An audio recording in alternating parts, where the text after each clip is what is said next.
I remembered to start the recording. That's a big deal. And let's see if we can get the slides up and going here.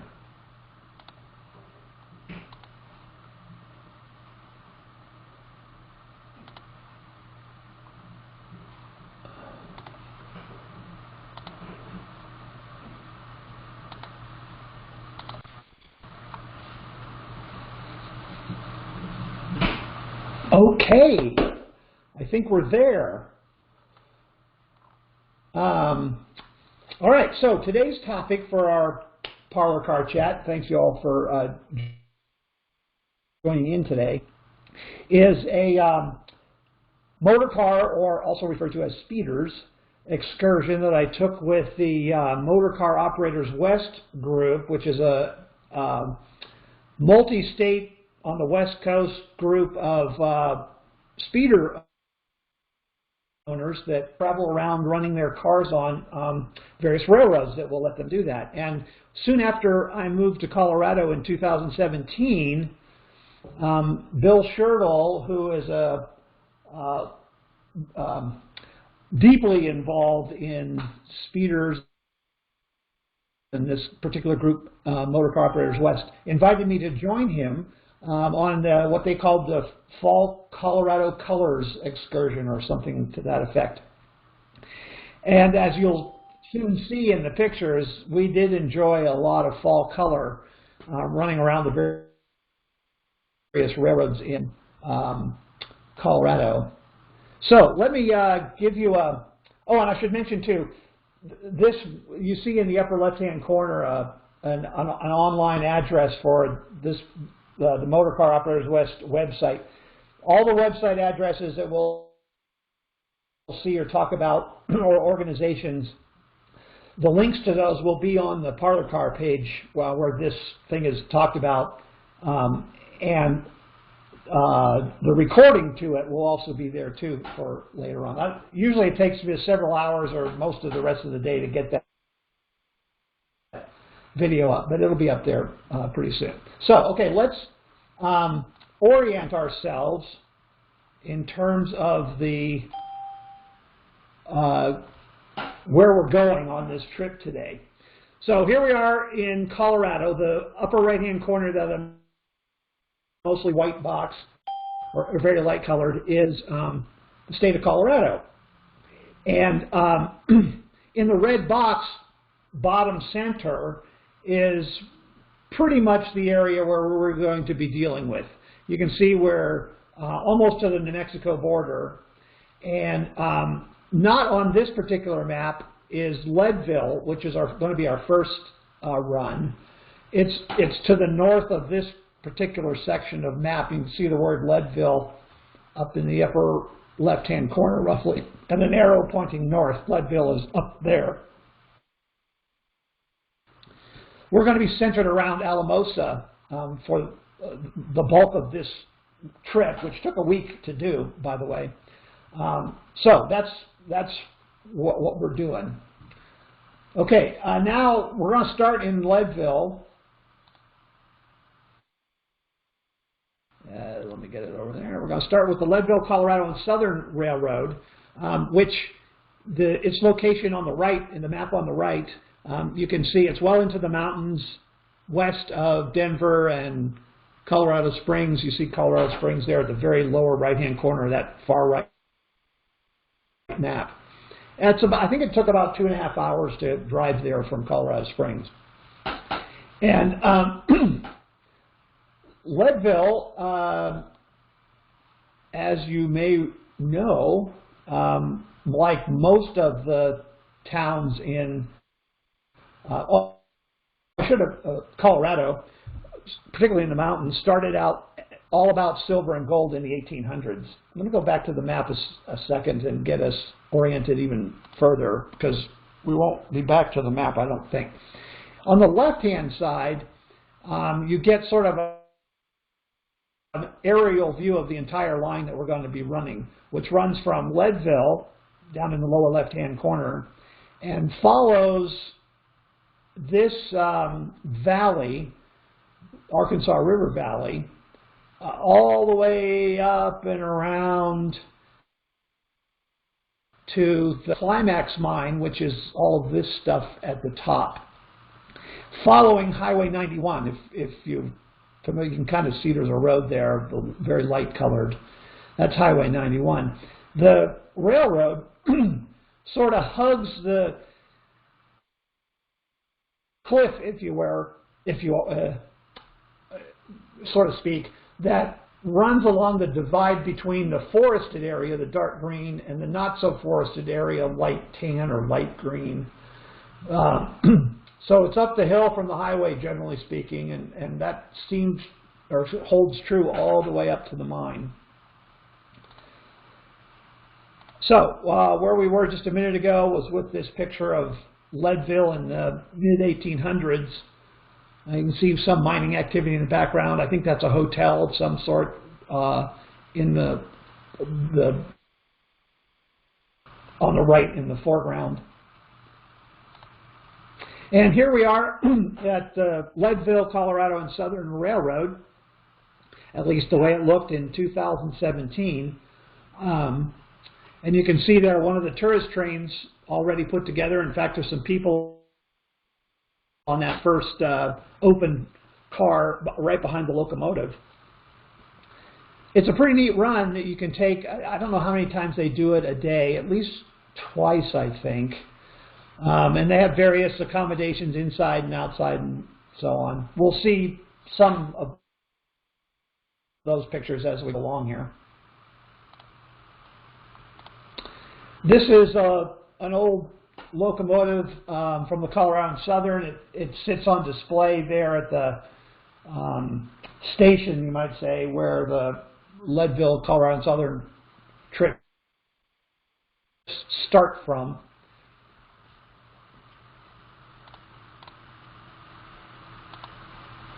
And here's the station, and gift shop and so on is inside there for people who are taking the train on that day or whatever day they're doing it.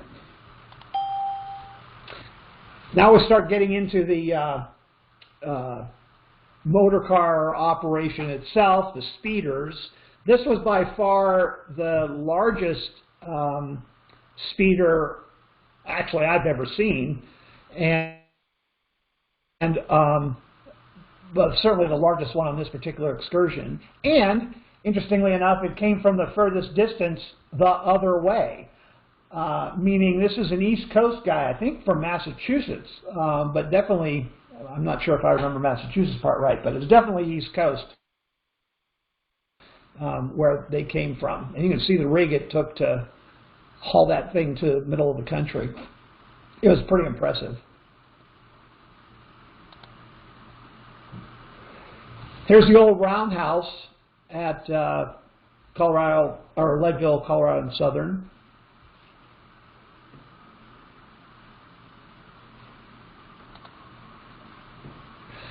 There's just a kind of a general thought of the group starting to get their speeders all set to go.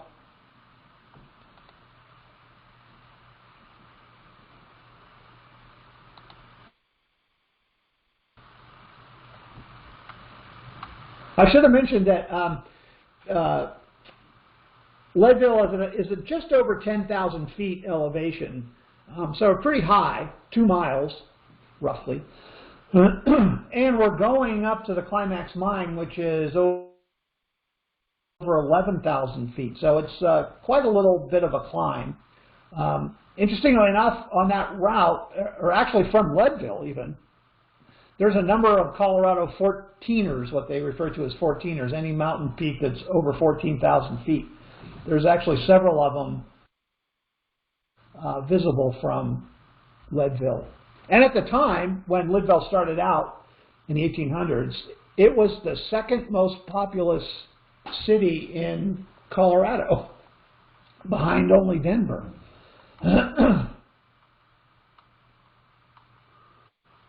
The railroad that we're talking about, the what's now the Leadville, Colorado and Southern, is actually a sort of a conglomeration, or its history involved two other railroads, the Denver, South Park, and Pacific, and then also the Colorado and Southern, not with the word Leadville in front. And of course, the whole point of it was to get up to the Climax mine and haul stuff out of there back in the day.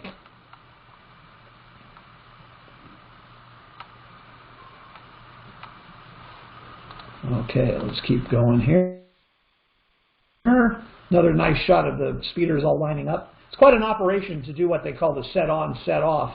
Get all the speeders off the trailers, get them to the tracks, which hopefully you can put the trailer right next to, and then get ready to go.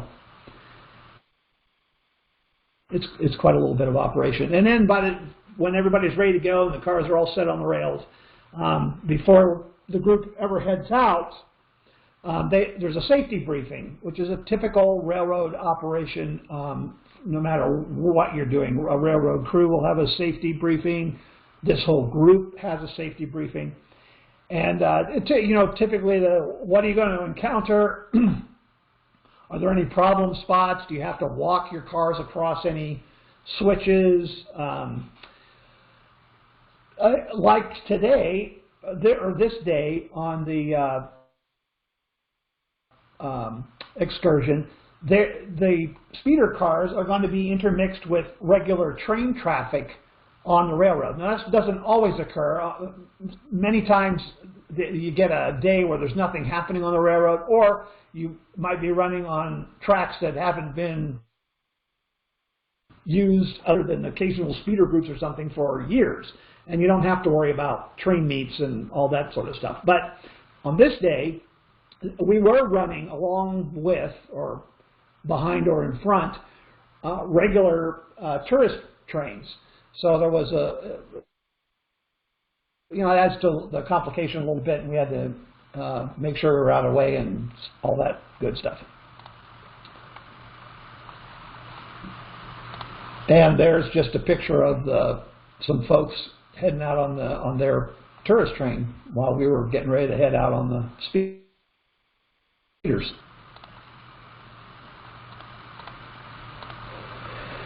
Another little operation to make sure the right group is in the right spot. And here starts the trip up the hills of the Climax mine.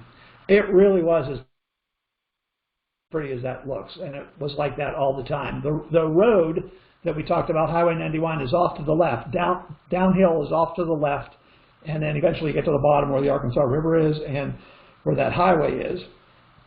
And to the right of the track is uphill.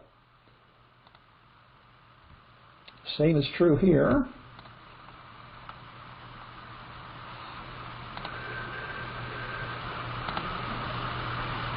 And there's a picture of Bill. Bill Schertle was my host for this trip. He and I had his car to ourselves. It's a four-seater, but there was only two of us, so it was quite the wide open view. And there's Highway 91 down there at the bottom in the valley as we're scooting uphill to the Climax mine. There were a lot of spots where an area for the tracks to run through were literally cut out of the side of the mountain. This is one of them that the yellow speeder there is right alongside, and the closer speeder is just about to get to where some rock removal was required in order to put the track in there.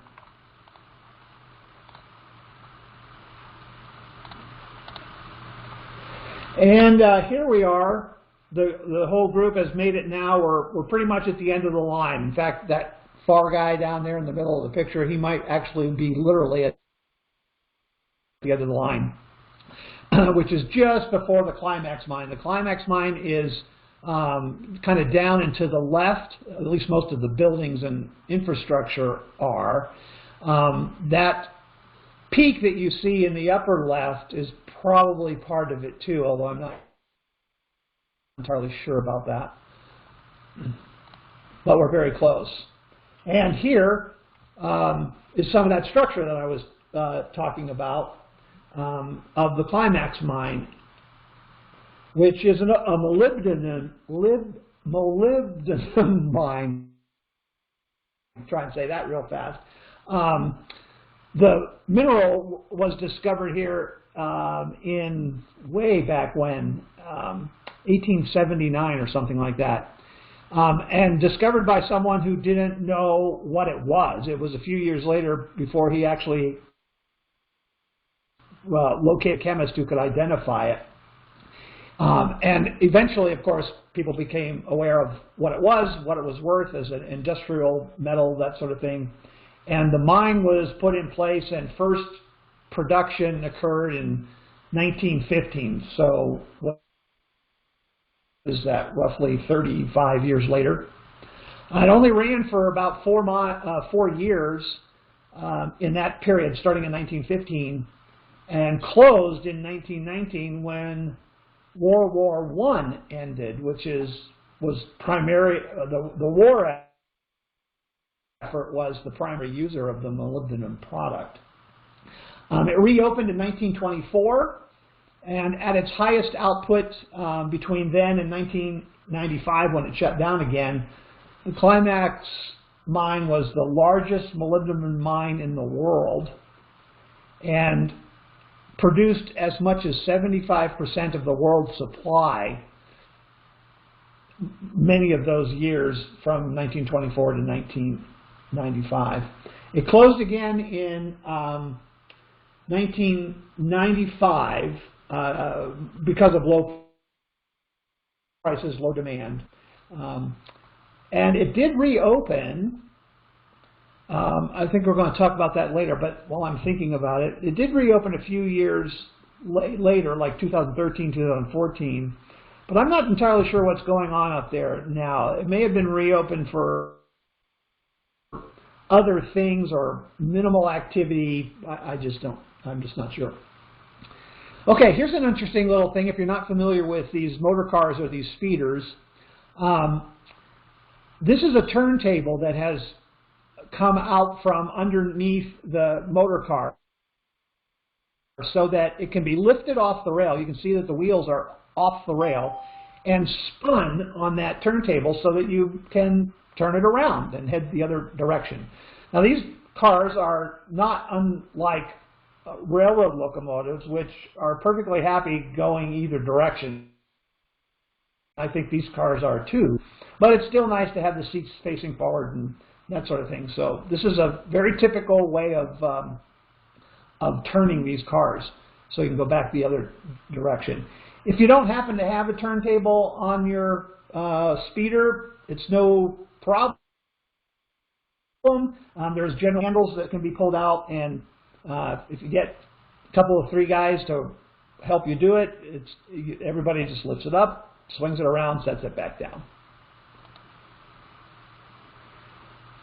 And here's as we now we're headed back down the hill, back to Leadville. We're just leaving we're barely gotten started. We're just leaving the Climax mine area.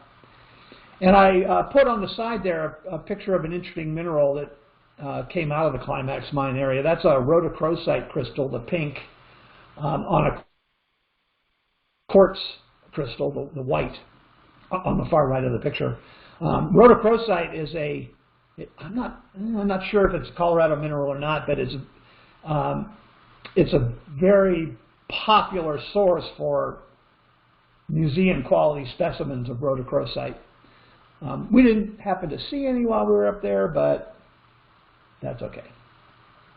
The mine, by the way, produced other things besides molybdenum, also tungsten, tin, pyrite, but the overall yield was pretty low. It's only about a 1% yield. They get, for every 100 tons of rock they processed, they only got 1 ton of valuable mineral. So that's pretty low. It was a big mine, so that's how it worked. You had to process a lot of material.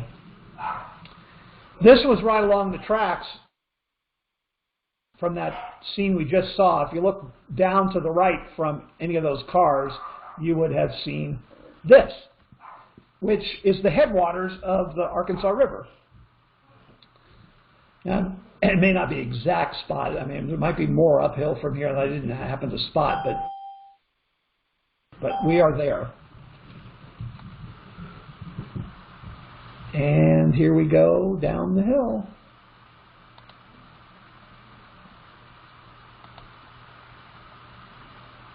That's Highway 91 again. You can see the quote-unquote Colorado fall colors on the other side of the valley. It was pretty spectacular. Another shot of the valley, kind of looking down along the road.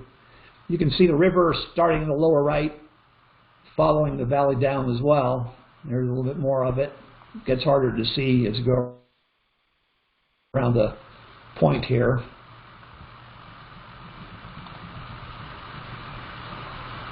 Okay, now we're back at Leadville at the railroad headquarters, and we're jockeying around. We made 2 trips this day up to the mine and back. This is basically the conclusion of the first trip, or somewhere between the conclusion of the first trip and the start of the second, where we were kind of jockeying around to get our position, either in front or behind the tourist train. I forget what we did. We probably followed them, or maybe we led them up and followed them down. I'm not sure. I don't remember. But that's what's going on here. Jockeying for position. There's a nice shot of the tourist train before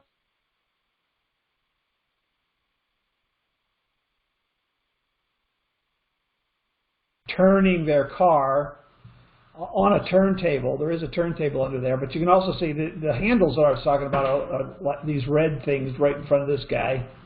Those can be pulled out and basically used to pick the car up. The cars that don't have turntables definitely have those. Cars that do have turntables probably have them as well, because in case your turntable fails, or it's a good grip to swing the car with, that sort of thing. Another nice shot as we cruise through the countryside, or hillside, I guess would be a better way to put it. Now we're back up to the mine again, second trip, or approaching it anyway, I should say. You can see in the background, these buildings are part of the mine infrastructure, and you can see digging, terracing of the hillside and so on from the processing of all the material. You can also see in this picture what kind of slope that we're on here, the side of this mountain. It's at least a 30-degree slope, might be pushing 45, and it's equally steep on the other side going down.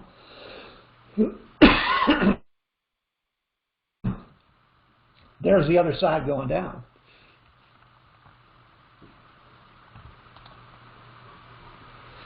Taking a little break, chatting with each other as we work our way. Looks like we're working our way up the hill at this point. The mine is back behind us and slightly to the right. Oh, and there it is. Now we're looking in the direction most of the cars are pointing, which is the way we're going. And there's the mine in the background, kind of upper right.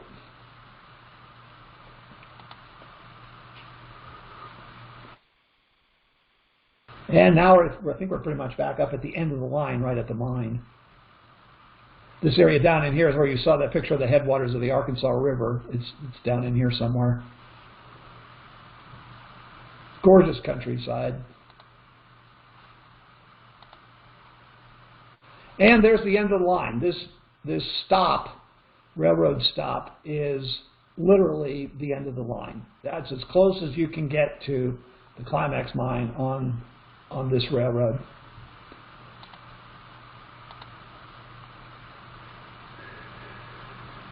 Heading back down.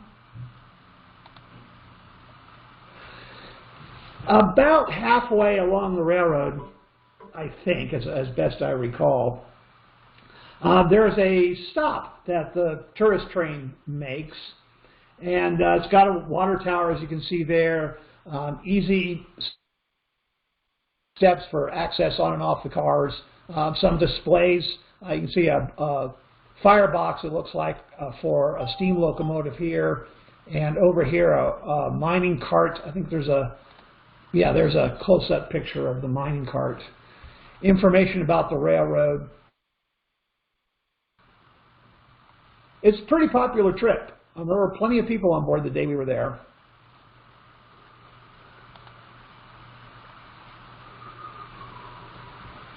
Obviously, they're not on board right now. They're all off walking around looking at stuff.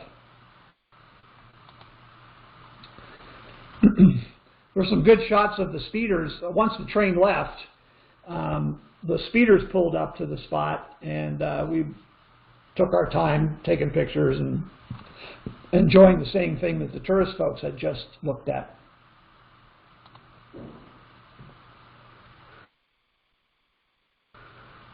As I recall, there were some berries along the line, like blackberries or raspberries or something, which we sampled a few of. Just a beautiful, beautiful trip. Interesting railroad.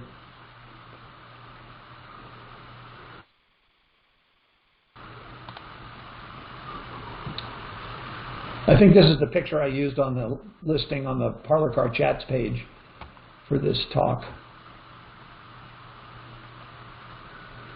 Colorado aspens. Okay, now we're shifting gears. We have packed up the speeders, got them on the trailers, and spent the night maybe, or headed on down to Alamosa. I forget if we spent another night in Leadville or not, or just came right down to Alamosa. And to reorient ourselves, this is the map that we looked at the very beginning. The map on the left is basically a blow-up of the map in red, the square in red on the little map in the upper right-hand corner. And in this circle, the red circle on the bigger map, is what part of the trip we're going to do next. Alamosa, which is sort of the headquarters, you might say, for the railroad that we're on, which, by the way, is the San Luis and Rio Grande Railroad. And I'll explain the San Luis part here in a bit, but it's kind of funny. It doesn't have the word Obispo in it, but it's pretty close. San Luis and Rio Grande Railroad. Alamosa is sort of their headquarters or center spot.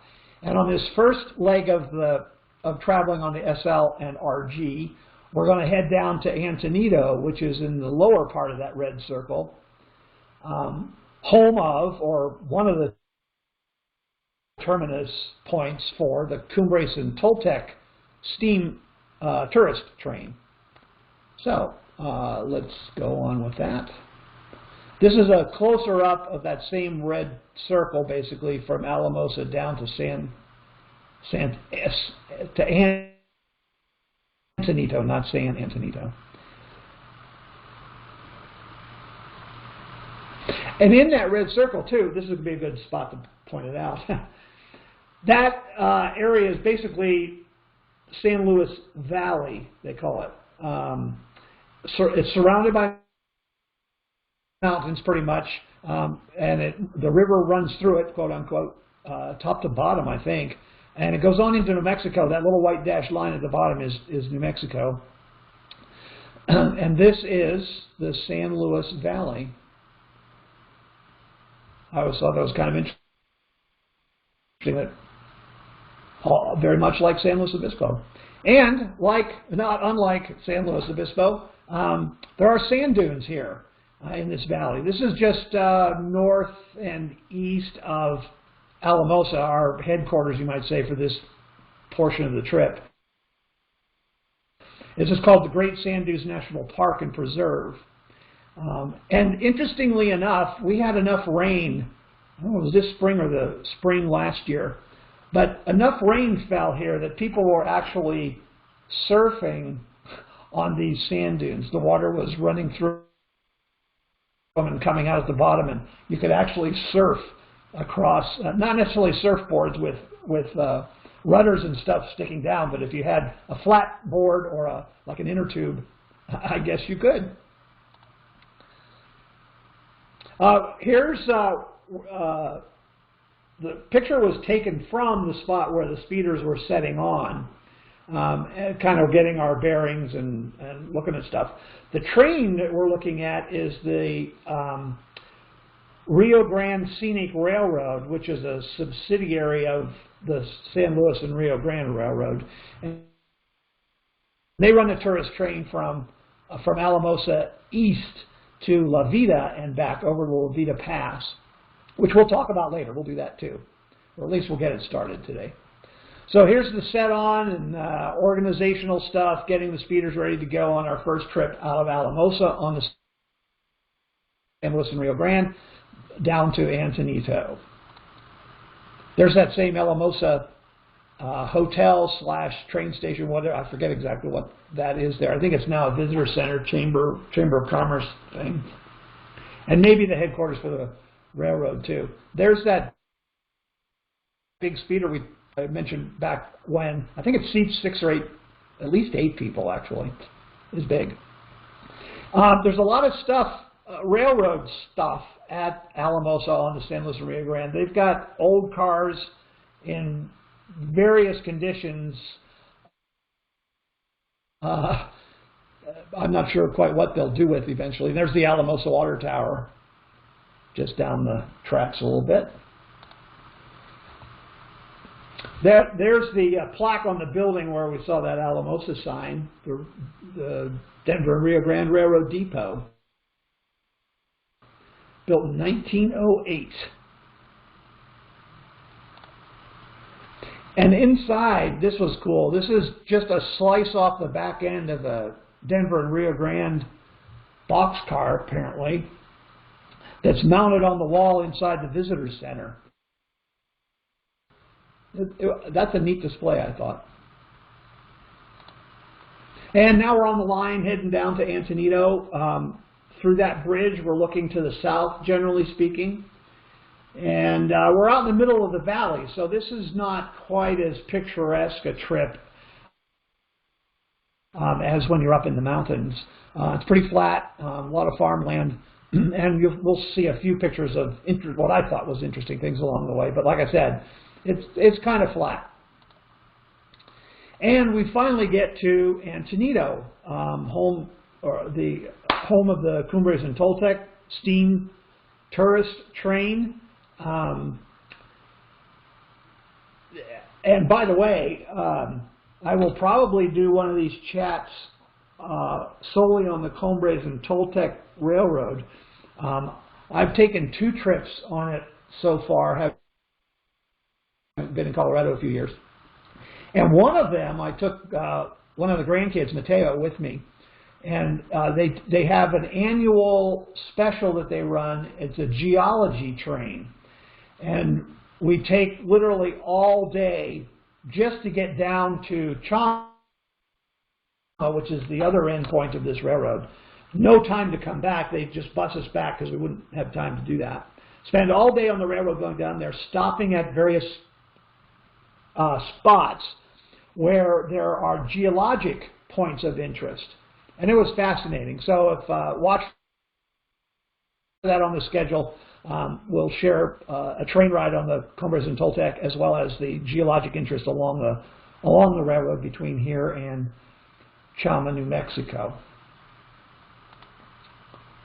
There's a close-up of the station. Then the water tower.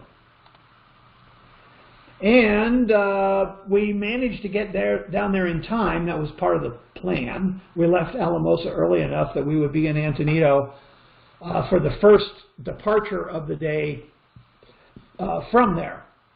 And here it is. You can see it coming out of the station on the left and heading on down the track after it passed where I was positioned on the right, heading on down to Chama. And there it's really on its way.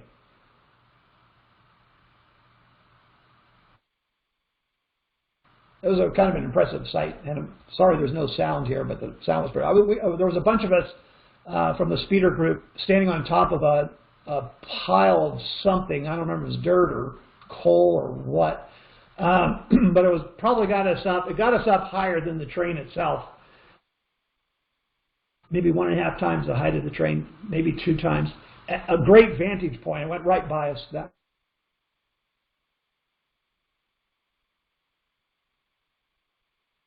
and/or just not being used at the moment that you can walk around and look at while you're there. There's a close-up of the side of the station, or about 8,000 feet, you notice there. And on the right, a picture of the speeders parked on the SL&RG Railroad with some highway signs. You can kind of tell it's at the intersection of 17 and 285 if you're looking to map it. There's a mural that's in the town of Antonito of the train. Oh, this was an interesting story. I mentioned that we got there early enough in the morning to see the departure of the steam train. Well, part of what that meant was that the rails weren't particularly warm when we got there, so they were still sort of from their overnight cold, shrunk up point of view. But while we were there several hours, the rails heated up. And in one case, on the right-hand side, it's pictured, that became problematic. These chains are draped across the rails to act as stops for the speeders, keep them from going in case the brake lets loose or whatever. And in this case, the chain was draped across a gap in the rails. But while we were there, that gap closed because the temperatures were heating up and the rail was expanding. So it became quite a project, as you can see on the left, to get that chain pulled up out of the rail. Interesting little few moments. Yeah, it looks like now we've got them pulled up and we're getting ready to go. Head back to Alamosa. There's just a bridge we crossed and a little creek or feeder tributary into the river. One of the industries along the SL&RG between Antonito and Alamosa. I don't know if it was active or not. I couldn't really tell. Doesn't look real active. Some other sites along the way. I must have been impressed by that tree. I'm not quite sure why. La Jara is one of the little towns between the two. I went by the La Jara station or depot. And now we're back in Alamosa. Another look at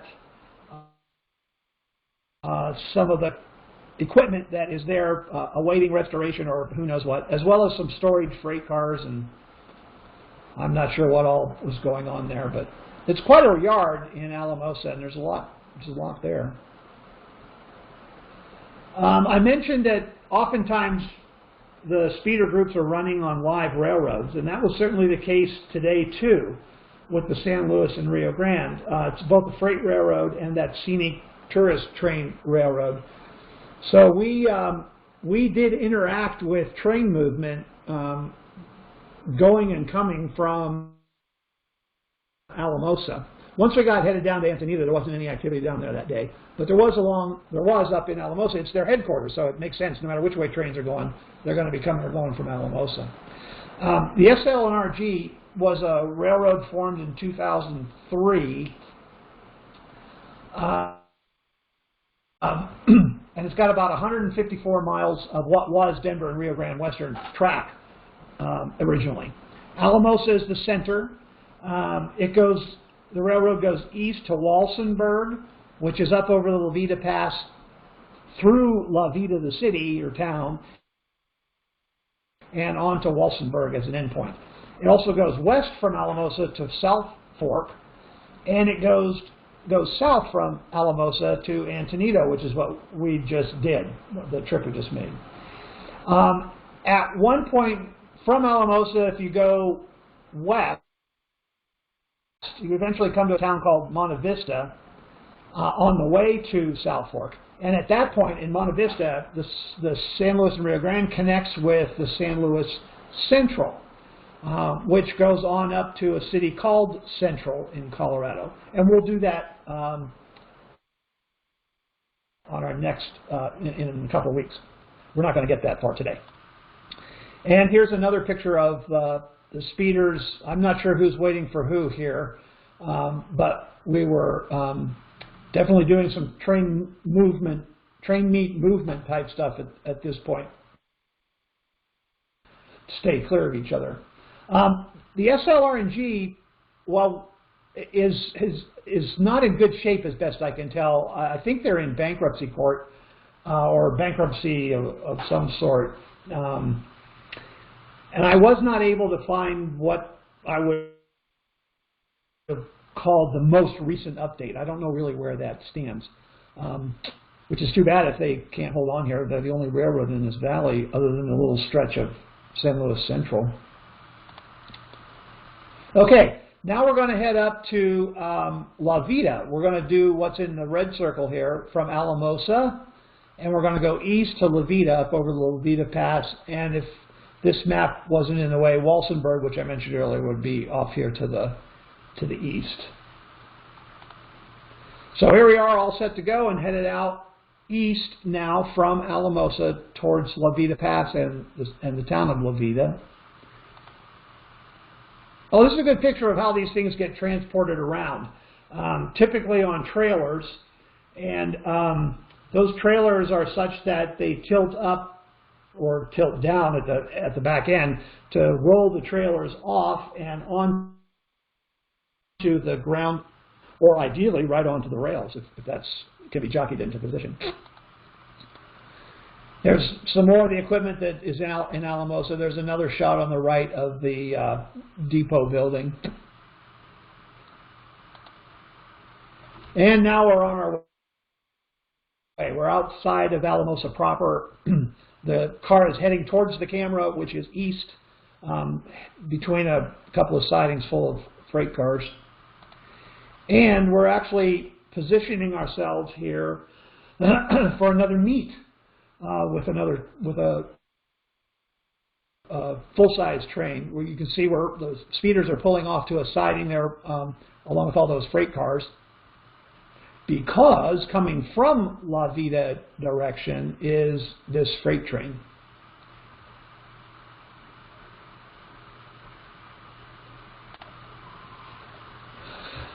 So now we're back on the road east. We eventually come to a little town called Fort Garland, where we had a little potty break, snack shop break. There's just a picture of what the town Central Park area looked like. It's really not much more than crossroads. Oh, this was interesting. On very near Fort Garland, and I don't remember which side, east or west, there's this T-33. An Air Force fighter. It was actually the first jet fighter. I think Lockheed built it. And there's one of them just on display, and I think it's called Veterans Memorial Park. I never really saw much of the park, but this guy was right along the train tracks. And now you see we're starting to get out of the valley, and it's been pretty flat up till now. But now we're starting to climb to La Vida Pass. And much like on any live railroad, there's usually storage cars or cars prepping for going in and out of industry or something. And the same is true here. Beautiful countryside again. A little more rocky, rugged than the climb up to the Climax mine was. And the pass, again, it was probably more of a climb as well. Part of the speeder group is considerably higher, as you can tell from this photo, than the rest of the speeder group. And we don't ever really separate all that much. You can generally see everybody all the time, or at least most of the time when it's open like this. So we Where I'm standing taking the picture, you can see I've climbed considerably from where the tail end of our group is down below. Oh, how do you like that catch of the bumblebee with the train tracks in the background? That's one of my favorite pictures. And this was a stop on the railroad where there was a amphitheater to the right and down the hill from where the tracks are. I don't think I have a very good picture of the theater itself, but apparently the railroad, probably the scenic Rio Grande Railroad, would bring people up here for concerts or whatever an evening and then take them back down. I don't know if that's still going on or not, but it struck me as a pretty good idea. Another pretty substantial cut for the railroad to get through. Beautiful woodsy areas that we cruised through. Look at that. Man, is that pretty or what? Geologists like this kind of stuff too. There was at least one tunnel on this trip, and we're about to go into it. That's always fun. That high rail truck out in front of us reminds me that one of the things that generally happens on an excursion is that the host railroad usually provides a guide. Physically somebody that goes ahead of the group, either on a high rail or another speeder or something, to keep us on our toes, keep us out of trouble, point out things, watch for things to help the trip go smoothly. And as usual, it went quite smoothly. There's a couple of nice vista shots of the railroad looking at, I'm not sure what these mountain peaks are. I think the one on the left is called West Spanish Peak, but I'm not entirely sure. It's also possible that it's called Sheep Mountain, or there's another one, Silver Mountain, and there's another one, Raspberry Mountain, all sort of east of where we are here. Some northeast, some east-east, some southeast. I'm just not quite sure the orientation of the track here. But they're all quite tall, as you can see, particularly the one on the left. There's another siding we're going by with a bunch of tank cars. And now we're coming into the town of La Vida. Welcome to La Vida, home of Doris Tracy. That was a new name to me. And on the right, you can kind of see a little bit of the downtown. It's very much a little touristy kind of town. There's a better picture of it. Lots of gift shops, a couple of eateries like that one. The ice cream was actually quite good. If you ever find yourself up there, don't miss an ice cream stop. There happened to be a little music group playing in the park that was there right outside of town, or kind of between the tracks and town. So we enjoyed that for a little bit. Enjoyed just staying in the park, resting for a little bit. And we will pick up here in another 2 weeks for part 2 of this trip. We're heading back now towards Alamosa from La Vida. And in addition to completing the La Vida round trip, we'll head west next time to visit the San Luis Central Railroad that goes up to the town of Central. And we'll also hop on over, not by rail, but by road, trailer the cars, speeders, and head on over to the Creede branch of the Denver and Rio Grande, starting at South Fork, I think is where we start.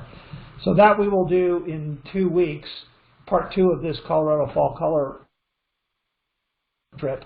And in addition, we will look at the Golden Spike the real Golden Spike anniversary, 150 years, that will take place on that day, August 15th, in Strasburg, Colorado. I'm not going to tell you any more. I hope you're intrigued. It will only be a little adjunct to the main stuff. Next time will be this speeder excursion, but you don't want to miss this fascinating episode from Strasburg, Colorado. So there we are. We made it. Ta-da! Let me turn on the everybody's mics, see if they have any questions while I finish up my... Okay, so this is our standard slide at the end. It just reminds you that all the information for Parlor Car Chats is at the top. There's a survey we would love for you to take, if you would, at that feedback.html address. And not next week, there will be no Parlor Car Chat on the 8th. But on the 15th, same time, same station, we'll finish up the Colorado Fall Colors by the speeder, and I'll tell you all about this fascinating 150th Golden Spike anniversary in Strasburg, Colorado. So that's it. Anybody have any questions or anything at this point? Thanks so much, Jamie. That was fantastic. No, thank you. Yeah, thanks.